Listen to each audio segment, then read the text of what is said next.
G'day guys, just reaching out to say hi, have a chat, and I want to also just say thank you for showing me just a ton of patience with the closure of BK Athletics last week and me coming down with COVID. If you didn't know that, I had COVID. I came down with COVID the day before Thanksgiving, so last week, to say the least, was very challenging to function really, and to think clearly.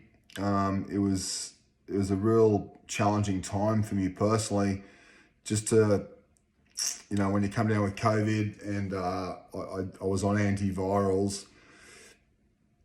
All my thoughts were just about getting back in the gym and being with the clients that have been members of mine. Some of you guys are in this group for quite a lot of years.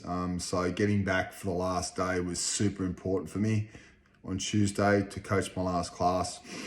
And I was still pretty, the virus had left me pretty much, but the antivirals done their trick, but I was on medication up until last Friday. So everything kind of fully cleared for me late last week. And over the weekend, the party on Saturday night was an important time for me as well, to be around my clients and friends that I'd coached for many, many years. So it was a really great closure time for me, and still didn't really have a lot of emotion around it. I don't know why, because I'm a pretty emotional guy, very emotional, and thinking about the party, I thought I'd be crying a lot. Haven't done that. Unsure why. I think it's probably because of the medication I was taking, and I was just a little bit probably under a lot of stress. Not probably, I was. So hence why I probably got sick in the weeks leading up to closing the gym. I took a purposeful step back from any CrossFit. I didn't do any conditioning, really. I did the Saturday workout as a partner workout once a week, but I intentionally, excuse me, I've still got the remnants of that cough, intentionally took a back step from any sort of really intensive exercise, and just did some strength work because of the stress I was under. And it's important to note that the stress that I was feeling was not it was like, and I've felt this before when I've been doing something that's been challenging, upcoming. You can feel it inside, and you don't really feel like stress and overwhelm when you're under stress. Sometimes you don't even feel like you're stressed. But my health metrics with my Whoop, which I check first thing every morning to see what my recovery is, even though I had great sleep and my heart rate variance was pretty good. Let me just change this. My camera is just about to go dead, or phone is low. My recovery was yellow, which is about 50-60%. So I just wasn't, for 10 days or so, just wasn't in a good recovery state. So hence why I didn't really want to do any intensive cardio. That's going to make me more stressed, more tired, and more lethargic, when I really need to focus on the upcoming closing of the gym. And I think just with the equipment sale, there was so much people, wanting to order stuff and buy stuff. And I really had to get the gym closed and all equipment sold and clean out the gym. And there was just a lot on my plate. So my point is this, is that it's not, it's probably not rocket science why I got COVID. I mean, I think that my immune system was depleted anyway. And it was an open door. I think I mentioned to a couple of you guys, I did a 10-minute, the day before Thanksgiving, I did a 10-minute intensive. I've actually filmed it, and I'm going to share it with you guys about how to kind of do a test, ironically, because I remember why I filmed it that day.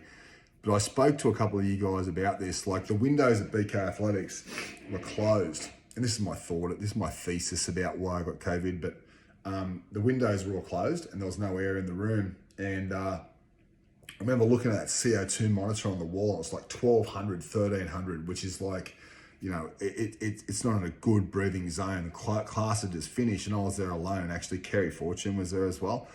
And I was fucking like, I got so deep in this test to really push the envelope because I hadn't done a lot of intensive cardio, and I wanted to test myself the day before Thanksgiving, just with a 10-minute bike test.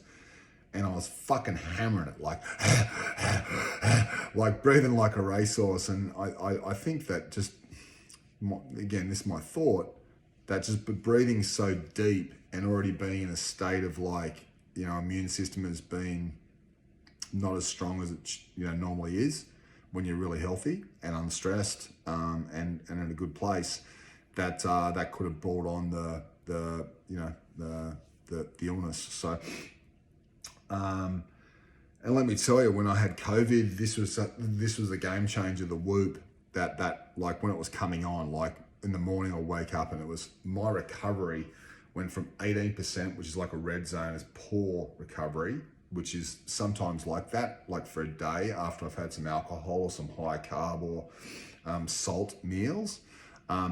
But it went from 18% to like 1%, like 1% recovery. Even when I had COVID the year before, I wasn't at a 1% recovery. It was like fucking, you know, all systems are down, right? I had high respiratory rate. I had a high blood oxygen levels. Low blood oxygen levels.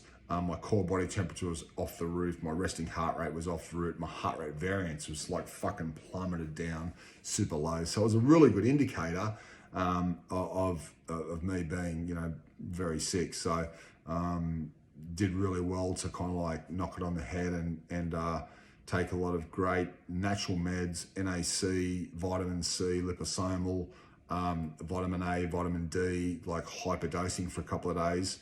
And before I did get the antivirals to be able to get back in the gym. So, yeah, so just insight as to, you know, me getting sick, also leading up to the gym closing. So getting back to that, again, I want to thank you for being patient, you know, with me as I went through that pretty challenging period, but also hopefully you get a good insight as to, you know, understanding when sickness is coming on and how to approach it by backing off any sort of like intensive exercise and kind of still training and moving, but, you know, moderating it. So let me put that to the side and also just talk about, you know, what's ahead for you guys Fit Over 40. I've just finished filming the second Abs of Steel circuit, 5 of those workouts, which are fucking awesome. I did 2 of them at BK before the gym closed, and the last 3 I've just filmed in my living room today. So I'm going to get them to the editor and we're going to get those out starting next week, hopefully. And do another 30-day cycle of the training program. Let me say this, guys, the workouts are really fucking tough. So it's important to kind of stick with it and go through the workouts. And the whole plan is like, it should feel really hard and towards the end feel easier. Should you be, you know, knocking them all out of the park, all 5 of them? No, like they're struggling for me as well. But the midline changes you're going to feel as well as, you know, physically as well as aesthetically, are really, you can't buy it. Like, it's important from my perspective that the midline's the focus of your whole movement, specifically global movement patterns, right? So if you're strong here, all of this movement, leg squatting and pressing overhead and bending and stretching, are going to feel a lot stronger. So Abs of Steel is coming up. Secondly, and importantly, I'm going to have you all do a 500 meter row test or a 1,000 meter bike test, or if you haven't got a Concept 2 bike or rower or access to it, because like at the Fitness Edge they have that, which I'm actually training at right now.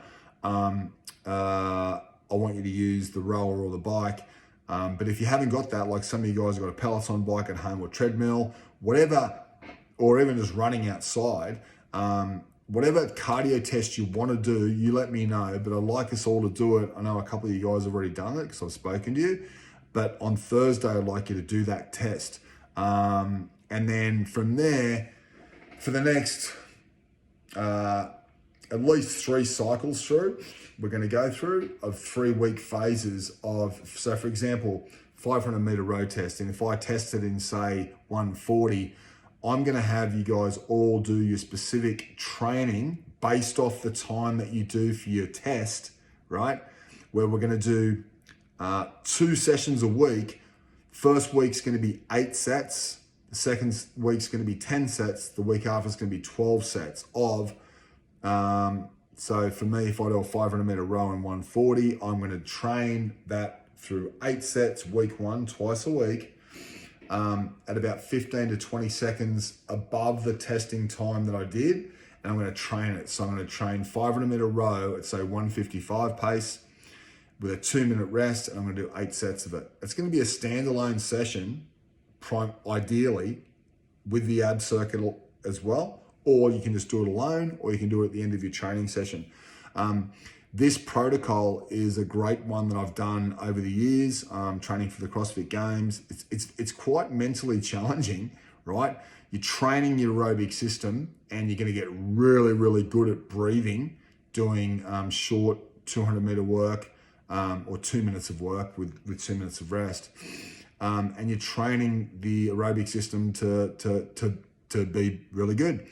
So it's going to be 8 sets week 1, 10 sets week 2, 12 sets week 3, and you're not going to change the pacing for the first 3 weeks. You're just going to increase your volume, and then we're going to go back in week 4 to do 8 sets. Now, for me, it's 155 pace, for example.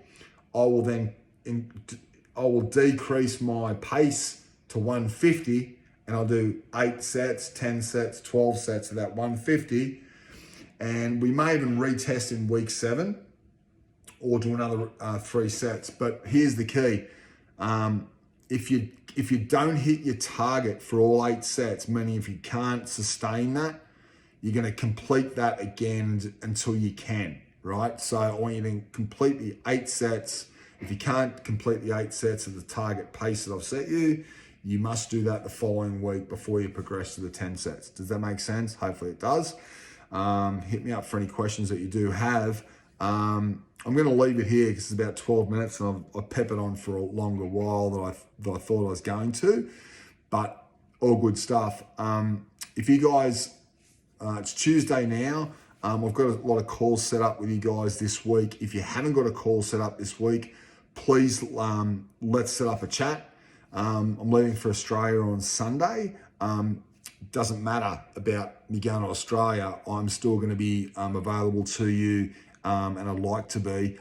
If you guys want any calls set up at any stage throughout my trip to Australia, like ongoing weekly calls, they're not going to change unless if you do want to have a call and you haven't got them set up, let me know. I'm here for you. This is my now full-time job, and I'm fucking excited for it. I really am. There's lots of stuff coming down the pipeline, but first up is the Abs of Steel Circuit 2 is going to start next week. A conditioning, single modality training is going to be starting, and I'd like you guys to do that twice a week. And if we can do the test, the 500 meter test, or whatever modality you have, so bike, rower, please reach out to me, let you know what you have, and I'll set that for you. The test is like an all-out test, and then the training is going to be based off that test time, okay? Does it make sense? Hopefully it does for you. If you have any questions, just drop them in comments. Surely some other people have some questions as well, and I'm here to help in any way, shape, or form for you. Make sense? Hopefully, I've said that about a lot of time. Makes sense. It does make sense, hopefully. Okay, guys, lots of love. I'll let you go. Bye.